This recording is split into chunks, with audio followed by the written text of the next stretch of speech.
to disrupt our lives and how it's going to disrupt everybody's life. So I'd like to take your opinion and how it's going to change your field, what you do for a living, and how AI is going to change that. So please set the ball rolling in 2 minutes. I'll be very quick. First of all, every technology that comes in will first have the naysayers. When Uber came in, people were like, oh, Uber, it will not be good, it's not going to work. Today, every driver, if he's not on Uber, has no business. So you're going to have naysayers to every technology that comes in. And every technology will bring in challenges. Like when Uber came in, people were worried about safety and things like this, how will it work and so forth. We are going to talk about all those things. Yeah. How it is affecting you. How is it affecting me? First of all, for marketing, it's become easier. If I go to ChatGPT, I can just type, help me write a write-up about a mentalist who's 39 years old and the keywords like I'm an Indian and I'm performing for this, can you help me write a 150-word intro? It does it instant, and of course I'm not doing a back copy job there, I put my brains and I change it, but yes, it helps me make a bare-bone skeleton very easily. So this is one. Number two, with a lot of marketing concepts about coming up with content for your website and SEO kind of content, it is very easy to do that. I have written one book which I published. It's called Life on Track, 10 Life Lessons from Mumbai's Local Trains, and I have 7 more on the anvil. So for one of them I needed the name of the book, their ideas, so it helped me instantly. So yes, it is it's a boon, and every boon also brings a way. Like Shiv Bhagwan gives a boon to all the people who ask for it, but they end up doing something wrong with it, right? So the idea behind that is philosophically, you get good things, learn to use it for good, don't turn it bad. Thank you. Thank you for your opinion. Now, from the oldest panel member, Abhishek, we go to the youngest one. May I invite Shakun? Oh, and thank you so much, Abhishek. Thank you so much. You can take the mic. Thank you so much for time on that. Thank you. We wanted to make it more inclusive, so we are waiting for more people to come. Maybe once we have enough people, we can invite one more person on the stage. We want this to be more interactive. So, ladies and gentlemen, the first thing that comes to mind, AI. First thing is we are not very clear about the difference between AI and ML, what is machine learning and what is artificial intelligence. And there's a lot of confusion about how AI is going to take away jobs, whether it's going to create jobs. A lot of numbers were thrown at us this morning. Somebody spoke about demographic dividend that India has entered into. And very soon we'll be having the largest workforce in the entire globe. And if jobs go away, what they're going to do, or if jobs are going to get created, what sort of talent they need, what sort of skills those people are going to need to be employable as well as employable. So, first of all, thank you, panel, and I'm really glad to see there are 4 ladies in our panel because the morning panel was all stacked. So, ladies, thanks a lot for traveling all the way there in Pune traffic. I'll set the ball rolling with you, Tulsi. So, your field, like media, and you're very closely related to it. How do you see AI? So, if you could just tell us what AI means to you, and should we be worried about AI? Hi everyone. So what is AI? There's a lot about AI in terms of what it means. You just Google to get the definition. But according to me, for me, AI is a friend. And I would go a little deep into this. Everything that we do today, it has to be for the betterment of humanity and eventually for the good of the society. So the question is, AI good for us? The answer is both yes and kind of no. Yes is obvious and we'll talk a little about that. No, because anything that you use in excess is always detrimental. So there's always a fair balance that's crucial that we need to maintain. AI, we've been hearing words like disruption and chaos and fear whenever we see a new technology come in, right? It's not just with AI. So this is not the first time that we have this FOMO or we have this fear or insecurity because we have artificial intelligence around us. disruption, I do not see it as a negative word. I see it as a word of possibilities. Because the moment you are in your comfort zone and you are introduced to something which is new and challenging, that's when you start feeling the pressure and as human, you are resistant to change, right? And the reason why we see it as a disruption is because we feel we're fearing it, we're not ready. We should have been ready at a much faster pace than we are today. It's not that we are not doing enough. We are, but then the pace at which we are progressing in terms of working towards AI and the AI-related opportunities has to pick up. AI, I feel, should be actually seen as a virtual assistant to us than seen it as a threat. The reason I feel fear is because we've not been able to befriend AI. And AI can help us do a lot of mundane tasks. Of course, it can perform certain key tasks of handling complex data and providing analytical analysis and giving you a lot of insights. But at the end of the day, it's the human beings who make the decisions. Now, we human beings are actually designed to perform complex, strategic, emotional thinking, and creative thinking kind of tasks. We haven't been able to leverage even 10% of our cognitive ability, universally I'm saying today. And so with that 10% of achievement also, we've come this far as a civilization. So imagine if we were to leverage our cognitive ability beyond this 10%, maybe some 10 or 20%, 25%, imagine what we can achieve. So AI is something which can actually help us free our time in terms of doing the administrative work that we are doing today and look at our contribution in a very different lens. So the work that we are doing is not going away. There is somebody who's there to assist. But we got to explore, rethink on how is it that we can do better than what we are doing. So we should actually see this as an eye-opener for ourselves and not look at this as a threat and say, okay, what are we doing? Are we happy doing the administrative work, or do we want to really use our cognitive ability and do something better, put our mind to something better? And the way I see it, AI cannot be friends in some areas and be a threat in some areas. So what I mean by that is, we all use AI, trust me, in a day-to-day basis. So today, if Facebook is able to tag us, how does it do it? It's a face recognition technique using AI that happens. We get Netflix suggestions. How does it happen? Right? So it's AI system that studies our choices and gives us recommendations.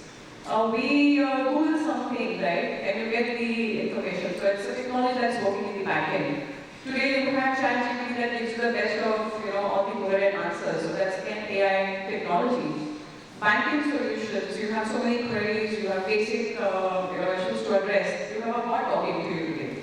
Right? So all of this is possible through AI. So all of your mundane tasks, all of the administrative work, the work that is taking a lot of time, it actually frees you up to be able to do better. So I don't really see this as a threat or as something to worry about. The worry happens because we're not ready. So we got to prepare ourselves and we got to get into this continuous learning mindset to be able to tackle such situations. What we feel is fair, but if we are ready, I think we'll be able to handle it in a much better way. Great. That's a very positive way of looking at the disruption and the changes that will come. Ladies and gentlemen, let me also introduce Mr. Joy, whom the entire panel has nominated to be our devil's advocate.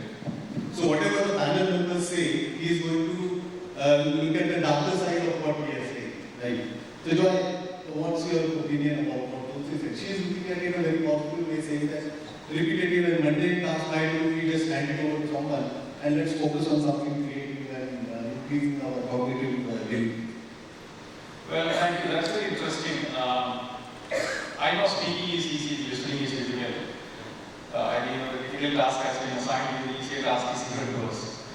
Now, there are two, three things. One is, I'm really scared of AI and any more of this stuff happening in our life. The reason being, children get used to looking at navigations through the application applications and then, they go to school using the application, they come back home using the application again, the navigation application. What if the application doesn't work one day? They don't go to school and you run the risk of they not coming back home? I don't know, I'm just asking you. Secondly, some of the studies clearly indicate the future of the aircraft or the cockpit is going to be significantly different. A lot of the accidents, the minimum number of accidents actually happen either during takeoff or during landing is what is said.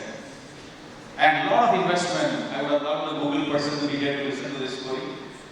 A lot of investment and how shall I say, innovation is happening to automate that small piece of landing and takeoff. Because that's where human intervention happens. This is almost one, let's call it as all sorts of applications. The future of the cockpit is going to have two people or two things. One is going to be a dog, the other one is going to be a human being. Now human being is going to be for people like me, who will be scared to sit in an aircraft without a human pilot. And the dog is going to do the job of making sure the human pilot sitting in the cockpit does not touch any buttons at all. Now, I want to ask you, would you like to fly? Would you like to choose to fly? When the pilot has nothing to do, and the dog watches the pilot as to what does he do, and what does the dog watch? The dog will watch to make sure the human person does not do anything. I'm not a big fan of flying when that software is installed, so to say. Thank you, Sir. Shagun, I know we got you a surprise. So we come to you, and what we would like to know from you is the perspective of the young generation, because future is yours. And as you grow, become a teenager, go to college, pass out, and then look out for a job. What would be your thoughts? So I'll come back to you. Meanwhile, what I also request is, out of this audience, if somebody has an intelligent question, right, can you get that question also for us, right, while the session is going on. So I come to you, Manjit. Very well said, one was a very positive aspect of how AI is going to disrupt change and how there is a flip side to it. Now you have been in the HR field for a long time, seen many companies, served a lot of people. How do you think the job market is going to change, especially with the advent of AI-based learning, and the flip side of AI, which Joy brought up? Right, we look at deepfake nowadays. What sort of deepfakes do you see may come from the candidates or others, and how that's going to change? Alright, so thanks Pratap, and I agree with what she mentioned. She gave a very positive aspect about how AI will sort of be an enabler for all of us. And just to give you a perspective, I think because we are talking about more from an employment point of view, I'll give you an example in the organizations, how things are going to change or are actually changing. I was talking to him and he also mentioned that their companies already started adopting a lot of AI tools, and so is with us. So one of the things that we've actually came up as a charter for this year is that how do we accelerate or how do we enhance the pace of adoption for all the AI-related tools that are available in the market today. So when one of the, like Tulsi mentioned that a lot of mundane or repetitive tasks will go away because a lot of it is going to be taken care by AI-related tools. And that's precisely what we are aiming towards. That from an operations perspective, if we were to make our operations very, very efficient, where in each of our functions, where would we think or where do you think that we will be able to instill AI-related tools to make your job more better, more efficient, and your focus will go not from the regular tasks that you do in Excel sheets, more from making sure that whatever data analysis that has been done or insights that have been provided by the AI tools, how do we make sure that we leverage those to make the right kind of decisions, right? So with this, what is happening is some of the jobs will certainly get disrupted, right? A lot of disruption is going to happen, or I would say displacement is going to happen in terms of certain roles. But when that will happen, a lot of other roles are also opening up. Right? So the important aspect here is for each individual, the right thing to do right now at this stage, or is look at what are the areas of interest and make sure that they learn and adopt to the technology tools that are available in the market, which will enhance further in what they do. So if they are doing, let's say, 100% of the job out of that, today if they are doing 50% which is on Excel sheets or Word or PowerPoints, eliminate that and make it 10% of the jobs. And the remaining 80% they could focus on more strategic decision making or providing insights or making sure that they do something which will enhance the overall efficiency at the organization level. This will not just make sure that you, in a way, a lot of productivity is going to work, right? Because you are enabling the top line. You're going to increase the top line because now something that you could do with, let's say, 10 employees, you've actually cut it down to maybe 7 or 5. But while that job displacement has happened in the operations, you've used that budget to create something more on the business side. So a lot of things will change. I think it's the question of how do you adopt to it quickly and how do you enhance your own abilities and learn quickly, go about learning these tools that are available and start using them. I think the important aspect is everybody's talking about AI, but have you really explored the tools that are available to make sure that you make your jobs more efficient? While we do that, one of the things that is also to be taken into cognizance is that it's not going to be as disruptive as everybody is talking about, because the kind of data that is going to get access to by these bots or by the AI products is something that everybody is going to be looking at, because a lot of biasness may come in those decision-making processes, right? So there, what is going to be impactful is what is your critical thinking ability as a leader or as an employee? Are you going to bring about your judgment there? How do you make sure that your creativity is shown in areas where AI will not be able to help? So in a way, it is not humans versus machines. It is humans and machines working together to make sure that you make your business processes more better and enhance the whole thing. So that's what my perspective is. So, Ajay, question for you. Another two questions. And I'll let you collect your thoughts while Shagun gives the perspective. So first the questions to you. First is AI really going to disrupt? Right? Because we have heard of a lot of technologies over the last 30 odd years. They say, nano is going to do this and computers are going to do this. They did a little bit. Then something like, Bitcoin, the blockchain is going to change everything. We didn't really see that impact, right? Do you think even AI is going to be like hot air and nothing is going to happen on ground, or something is actually going to happen?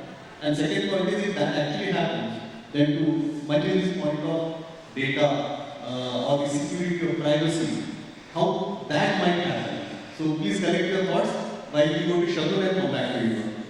Shagun, beta, what's your perspective? What your generation thinks about AI? How it is disrupting your life? Okay, as a child, and your future, how do you look at it? So for me, AI has never been a disruption. Instead, I've always used it for my own background.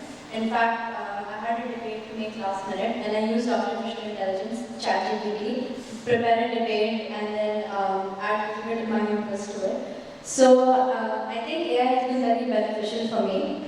In fact, there are many platforms such as Brilliant. I don't know if anyone has ever heard of it. But it's a really nice learning platform. You can use different subjects and it understands your learning patterns, and based on that it gives you different questions, and I think learning platforms in that case is very helpful if it's based towards AI.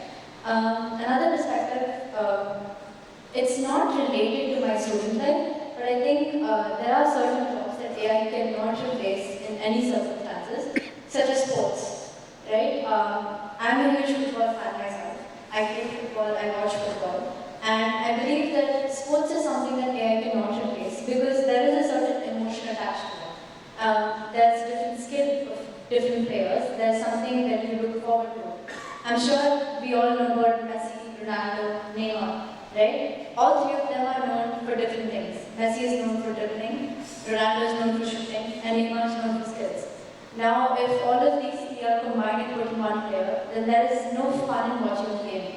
There are different things which make different people unique, and I think AI will never be able to achieve that till this extent. Great. I mean, big words from a young lady. Very well done. So, one quick question and quick answer I want. Okay? Is AI helping you do your homework? No. Okay. So that's all creative work done by you? No, my mom does. Mom's not watching. I don't use AI for homework because all of my answers are in the textbook itself. I don't really have anything complex because I'm just 13. I can just simply Google the answers and that doesn't really involve AI. But for preparing essays, debates, projects, AI has been a huge advantage for me. Thank you so much for your. Thank you. All yours. I'm waiting for Sharon to join corporate that then their world changes for her. Her father's running a company. But completely agree with Rusty that for me, anything which is shown as a disruption is very temporary in pace. If you look at the history of humankind, right? Whenever there is a change brought into the equation, humans necessarily, change management is the most difficult task, right? But once it changes, it becomes a norm for us. When 4-5 years back, when our UPIs came into the picture, all of us were thinking, right, why are we not using physical money? Now I don't think any of us carry money 5 years later. So AI, like today it may be ChatGPT, tomorrow it may be some other technology, but when new things come into the picture and it disrupts a society for a short period of time, then we start finding out the goods and the bads.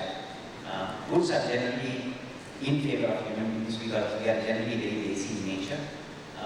All of these technologies help us in terms of getting our jobs and a lot more faster. The flip side to it is the compliance part and the ethical part, right? And that's where key people has to actually kind of get intervened. Like we talked about deepfakes earlier in the morning. She actually showed us videos. It's fun to see those videos, but think about the extremes that can come out. Right? But think about that. The moment those videos came into picture, there are a group of people who are thinking about how to actually kind of start controlling those kind of technology, right? And whenever new things come, automatically the rules and laws have to come into picture. But the rules and laws can come because it's a very great territory. Nobody has actually seen that. It takes a bit of time to understand the rules and that's before we actually start aligning the technology and the rules around it. Right? Data privacy is actually one of the biggest issues right now across the world. It's getting tighter and tighter. I think India would have been one of the users when it comes to the data privacy law. But trust me, in the next 1 year time, we're going to be equally tight as a GDPR. And it's going to be changing quite a bit as we progress. Right? So I don't see a disruption. I think it's more of a minimal irritation for some period of time before we actually get to it. So we have in audience the academia, the corporates. So both stakeholders are here. How do you think it's going to impact the academia, especially the students, the way they learn today, how that learning is going to change, and how should our campuses react to this or upgrade themselves so that they are able to leverage this AI and the power that comes with it to ensure that the learning becomes seamless in future. And thanks, really happy to answer this question, right? Because I think our generation, we have started our journey right from the desktops, then floppies, then CDs, and today we are talking about the AI, right? We have seen each and every phase of growing technology. So now the question is, developing AI and future-ready skills, is it a choice? No. It's no choice. It has become a necessity now, right? If we really want to be aligned with fast-paced technology world. Having said that, we talk about both aspects, right? Whether it's going to be a disruption or it's going to be an opportunity. In my view, we have to take each and everything which is coming our way as an opportunity. And wherever we feel it's a disruption, I think it's human mind, human brain who is going to answer that question. So as long as we are going to answer for anything, right? very basic questions, right? Why, when, where?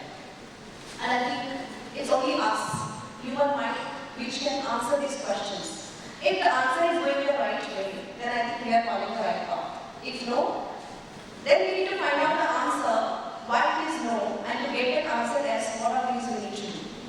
With this note, I would like to answer your question. Where are we in terms of, when it comes to academia? So is it only the students?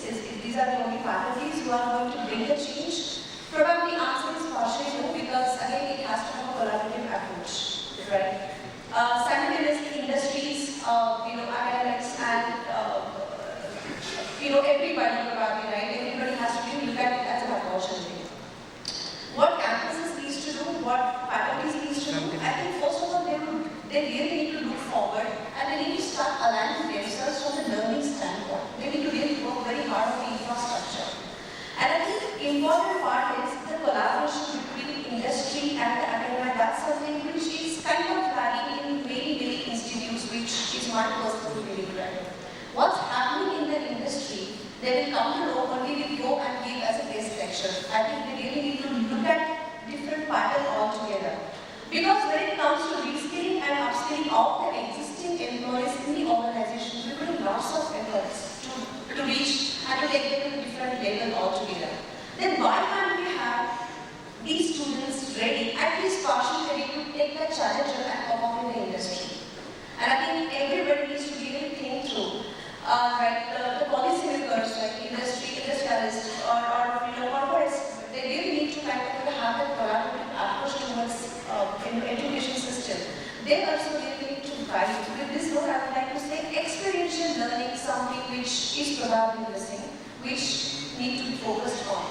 Because whatever AI could do, they can do it, but they can do it only with the experience. Ultimately, we should not forget one thing, it's we who developed AI. AI has not developed in human brains. It's we who did it, right? So I think it's a collaborative approach and the learning curve. Maybe the technical ability of the students, right? So I mean, we all are from the HR side, we understand. Right now, if we really want to handle any complex job, I won't go and find only React person. I need to have added advantage along with React plus something, right? Probably to deliver these complex, we need to see, is it really possible for a human being to learn all the aspects and deliver a job at one go? Answer probably partially would be no. Where probably AI can come into the picture, and that's the reason we need to be really focused and attentive in terms of where and when we need to use AI to understand the ethical piece of it. Just to give a very simple example, right? We are trying to have few AI modules to get incorporated in my organization. Of course, you can say it's a budding phase. Right now, one of the meetings we set for one of the senior representatives, let's have AI to attend that meeting because he or she is probably unable to make that meeting. Couple of meetings were absolutely fine, which were normal meetings, normal discussions. But when it came to the important sales meeting, when we started about revenues, profitability, then the question had come to our mind: is it really required to give inside information to a machine? Is it really required, or it is just to get the data and represent a particular person on behalf of that person, and probably just to note down the rates and equality? So I think that's in our hand. Where to stop and where to start. So, thank you so much. Great. Audience, here is a small request for all of you. Can you please hold your hands? All of you, yeah?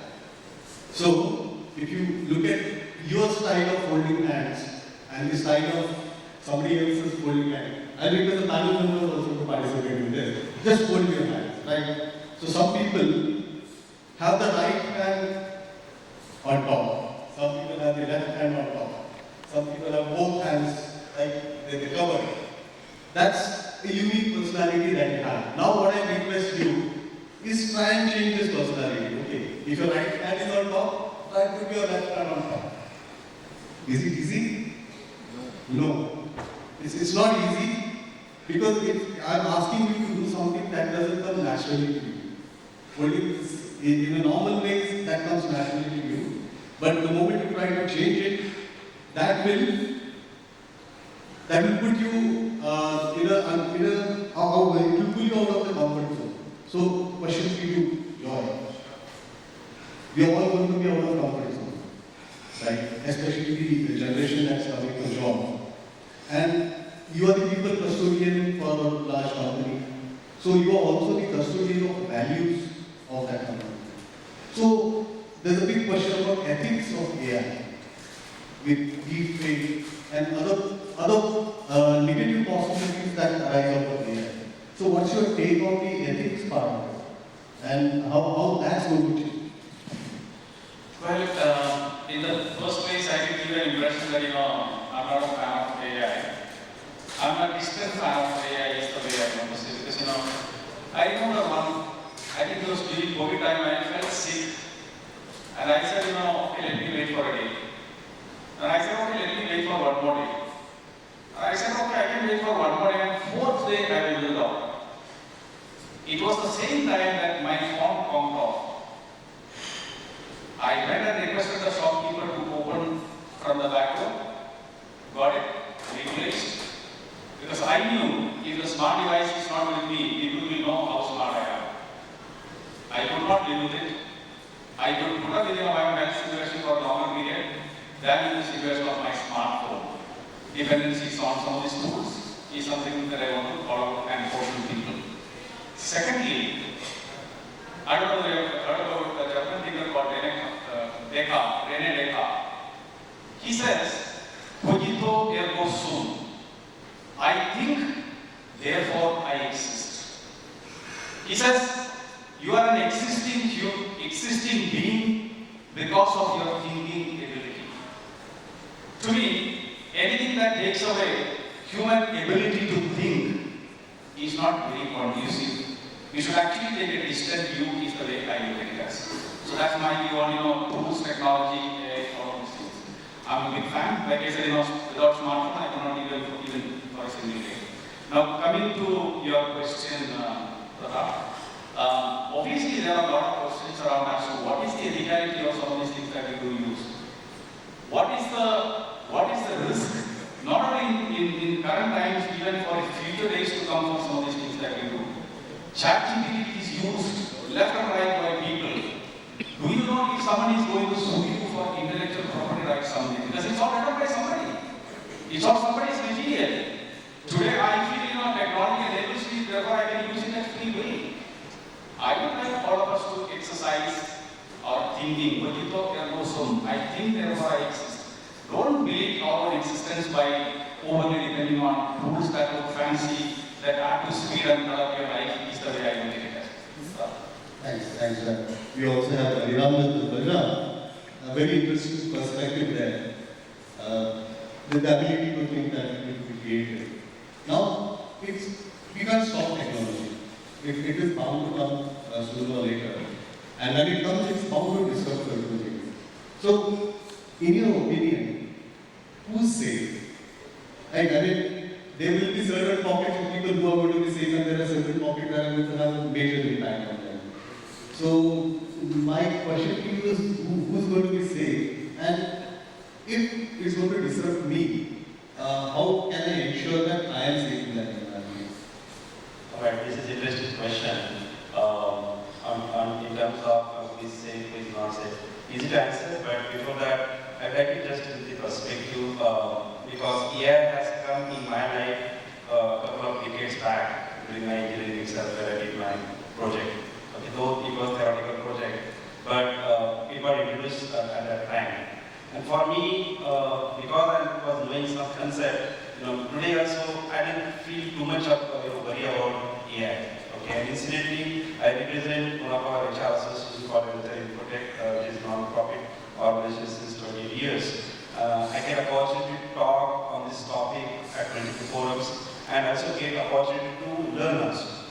So, best part of this is the kind of technology, the way Joy is talking, the person who is going to leverage the technology for betterment, it's a definitely ease, okay? People are going to live their life for maybe 100 plus years or 20 years because the AI going to have the kind of technology revolution or transformation where one chip will go in your body and probably it will really get the future disease and prevention earlier stage how we can get it done. In fact, I happened to visit at very nearest place at Baramati where they are using AI to predict how probably on crops also what kind of insects and what kind of challenges they are going to face proactively. So that kind of projects are already happening, okay,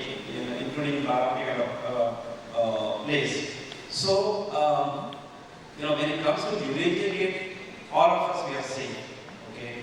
But at the same time, as other panelists said, if some tasks which are really repetitive, it doesn't have real validation, and then probably these tasks will be definitely picked up by machine. Okay. So when even internet came a few years back or a few decades back, that time also that was worry exists that what will happen, whether my money is safe, okay, whether I should really use the online banking, etc. So but today we understand we are using different this PhonePe or GPay or all this just, and at times we are not also putting the passport and it is getting transferred. So a lot of things happening at the same time. It is misuse as well. Okay. So mantra here is if you are able to scale up, if you are able to get the technology adoption as quick as possible, learn it and use it and make it better, then you will enjoy the journey. Otherwise, it is very clear that you will become redundant. And I would like to give the message to specifically to academicians and students. I feel that at student life, you are blessed that we are at this stage. Okay, I feel great to myself that I could have studied at this time and I could have started my career journey because this is exciting time. Okay, so the future is definitely bright. It's like how we can leverage and move ahead and make wonders. So that's the mantra which I would like to go here. Mandeep and Ajay, for both of you, and you can decide who goes first. In your field, your domain, which are the things that are going to be redundant? Like he said, the repetitive tasks will be taken over by AI.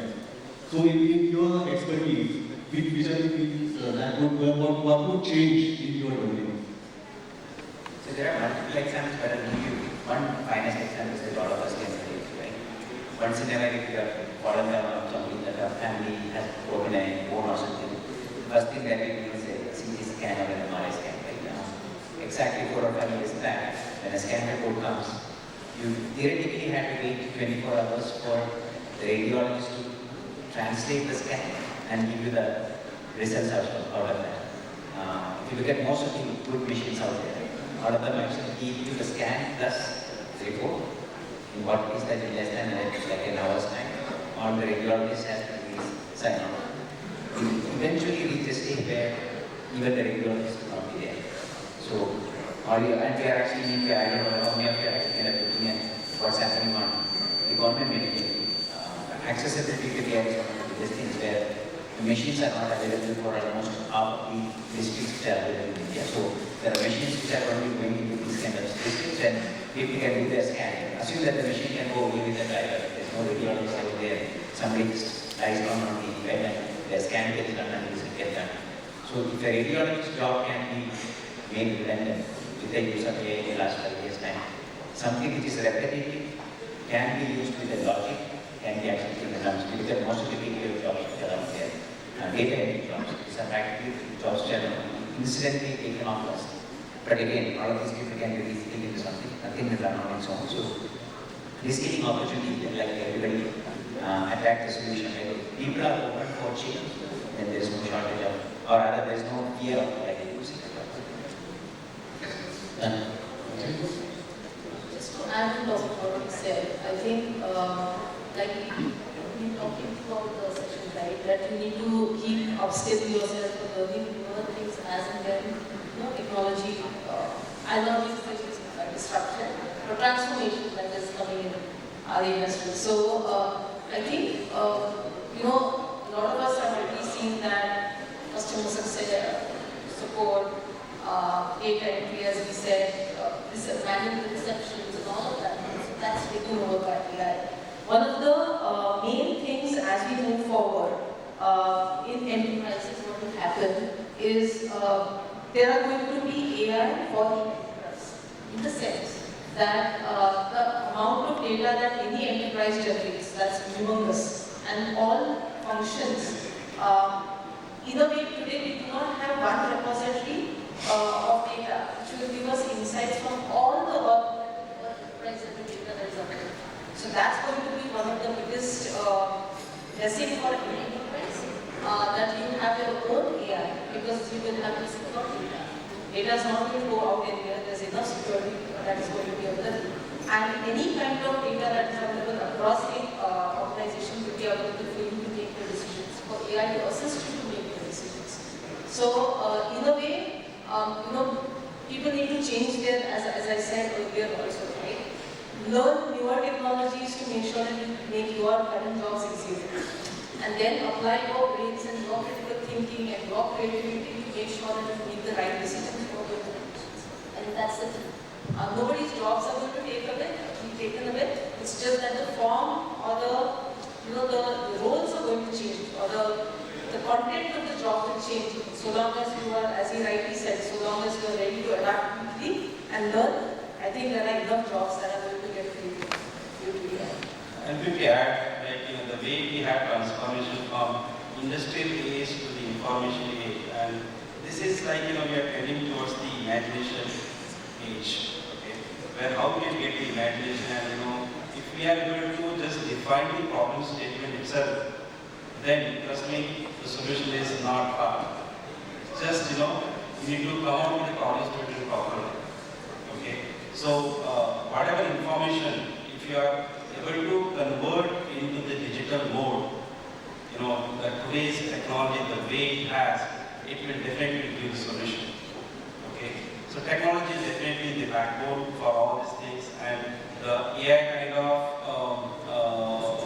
technology will boost this backbone and help us to get this solution faster. And individual has to think from solution perspective, and again at student level, I would just quickly like to just say that try solving problems in a day-to-day basis. Okay, some problems may be technology related, some problems may be not technology related, but if you are in a mode of solving problems, then you have a very bright future. And very interesting point about prompt engineering. Are you able to frame the problem for AI to solve? I mean, AI can give you answers, but if your questions are not correct, then the answers are also not going to be correct. So, Tulsi, you made a very interesting point, and since we are running short of time, if you could just briefly touch upon, you said about enhancing the cognitive ability of humans, right? Creativity. How can the colleges and institutes over here, how can they do that, especially to the students? Like saying, okay, learn AI is very simple, go and do a course or a certification. But how to maintain that creativity and how to use AI in a way that it is beneficial to us and not to AI. What are your thoughts on that? Okay, so cognitive ability, firstly to be able to enhance that, it's important to understand the cognitive ability by itself. And it's not something like rocket science that you do overnight. It's something that you develop over a period of time, over years of learning, right from your K-12. So I would go back to the education system that's prevalent in our country specifically. It's been changing a little bit for better, but I think it needs a big shift. We've been talking about it for ages, for decades now. The shift has started to happen, but it's not really happening. So it needs to change 180 degrees from the way we are teaching today. So our pedagogy of teaching, our learning, our technological systems, constantly trying to research and develop the content, the curated content that's required. We're talking about the gap between the industry and academia. So the onus is not just on the academia to be able to produce talent which is ready for corporates. It's also the responsibility of the industry to work hand in glove with the academia to constantly provide input that's needed by the academia so that they can provide what's needed. And unless you know the customer's requirement, the customer is pressuring you with this is needed, that's needed. How is that you be able to upskill your students and be able to provide that sort of talent? And then it can't just be confined to annual touch points of internships and placements and guest lectures and some odd ceremonies. It has to be beyond that, also from the industry standpoint, just can't be confined to the academia reaching off time and again. So it's something which you develop at the start at a very young age. So there's a lot of content that's available on cognitive ability for us to read up. But it's not something that you take a particular course and you say, okay, I'm developing my cognitive ability. There are practices, there are exercises, there's a particular course methodology that you go follow it and study it. And that's something which happens at a very young age when you're actually in your pre-nursery, you start working on it. So it puts the entire assembly line in place, right from your K-12 to your primary, secondary, and then you move forward to your higher studies, and then your executive education and leadership education. And the requirement from time to time actually keeps differing, because what's excellence today turns out to be mediocrity tomorrow, because the bar of excellence keeps changing, it doesn't remain the same. So it's something that you start developing at a very young age instead of saying overnight magic. Thanks. Alvi, we can with you. As corporate, how can we help the academia in bridging this gap and also giving that vision of the future, how it's going to change for us and how they can scale up and ensure that the students benefit from it? How can you? Sure. So taking a thread of what I said and what Sincere has made a point, right? We need to really start to beyond what we are doing right now. So it's our equal responsibility, because we need to be agile first of all, right? We know what's happening in that industry. And I think it's our responsibility also to go back and start talking to the campuses, saying that, hey, this is what we require, this is what they expected of the students. If probably they are not getting benefited out of what you are doing right now, then it's a time for them to change the curriculum also. They really need to start looking for developing their infrastructure. They really need to nurture the talent what they have within them. Where the world heading to and where are they? I think that gap is something which probably we are the one who are able to feel that gap. We are going to guide the academic students and the faculties, saying that, hey, this is where probably the learning curve is required. And I think the innovation is something is on top of everything, right? Because with this note, I just want to conclude saying that one sentence, saying that the technology landscape is too vast, it's changing day by day, right? In world of developing this AI and future skill ready based, right? It is though it's a destination, but it's a continuous journey. It just cannot stop in between. You have to learn, and then to achieve that, we need lots of commitment from each one of us. Not only the people sitting over here, but everybody here, I guess, including the government too. Everybody plays very important role into it. You need to be agile, you need to be innovative, and you need to have that mindset to embrace the change which is going to come on the way. Right? So that's how I guess everybody needs to be equally contributed. Right? If we really need to match the pace of where are we headed. Thank you so much. I'm sure Chinmay is already expecting because we exceeded the time. So we'll wrap it up here. But all these experts are available to you here as well as outside. If you have any questions, we will take them offline. Just if I quickly add on that, because we're talking only about AI, but I was talking to some of the placement officers as well as some of the training institutes, and today we see a huge gap in terms of some of the students. Their attitude itself is not in terms of really in learning and really like to get, but they are going into the ready-made kind of zone. That's something which need to break. Yeah, everything is okay. You still take care. We'll train. But you need to get some of the students at least at any level. Okay, they should be able to solve the problem. They should have the problem-solving attitude. They should be able to communicate.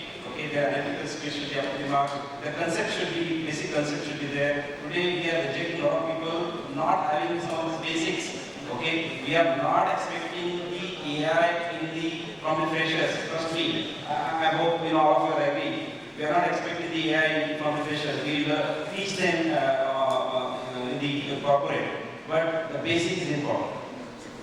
No, great, because that's what she spoke about, the cognitive, how to improve.